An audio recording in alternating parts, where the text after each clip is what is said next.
As I'm standing there, these four men come in and they were looking at these games on the wall, but they were staring at me. It wasn't paranoia, I wasn't imagining it. And you know, when you feel like you're going to collapse, everything seemed like it was in slow motion, and then this guy just started filming me.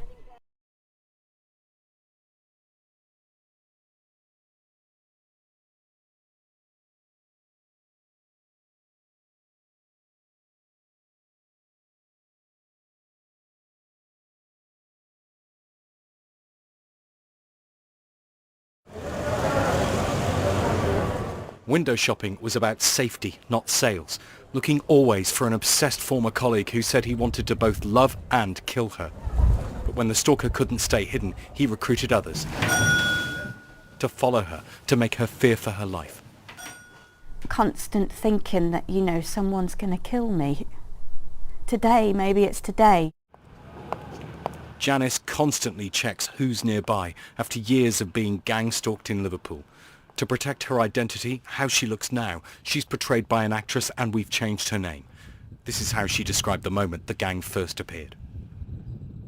I had a game, I was taken back to a shop. And there was this really long queue, and as I'm standing there, these four men come in and they were looking at these games on the wall, but they were staring at me.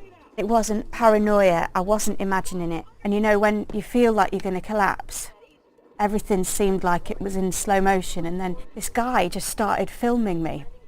And then he smirked. Never seen any of them before, ever.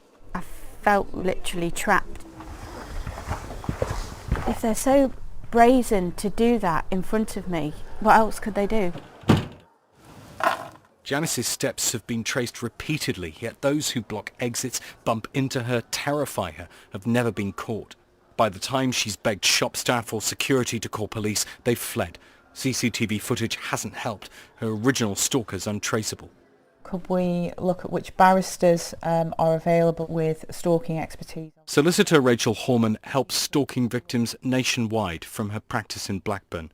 She says gang cases aren't unheard of. I've got several cases where that is happening, and it makes it very, very difficult because you can't tackle all of them. You don't even know who they all are. And psychologically, for a victim, it's awful because every time they leave the house, everybody is a potential stalker because they don't know who they are, who they're looking for. And it can make people become quite paranoid, understandably, and they just stop trusting anybody or stop leaving the house. So it really is horrific. If the stalker has told a particular story about the person, then everyone else could feel completely justified in joining in the campaign. Dr. Jane Monckton-Smith understands the psychology of gang stalking. The expert on methods to stop stalkers says some build a fictional backstory of love lost. Sometimes people will be drawn into helping because they think they're doing the right thing. They might have been told a story that, look, I really like this girl and I think if I just can get her attention, and then the friend will go and say, well, just talk to him, he's lovely. And before you know it, that person's involved in the stalking campaign without even knowing it. Some people get involved for other reasons, but I think most people have no idea of the impact.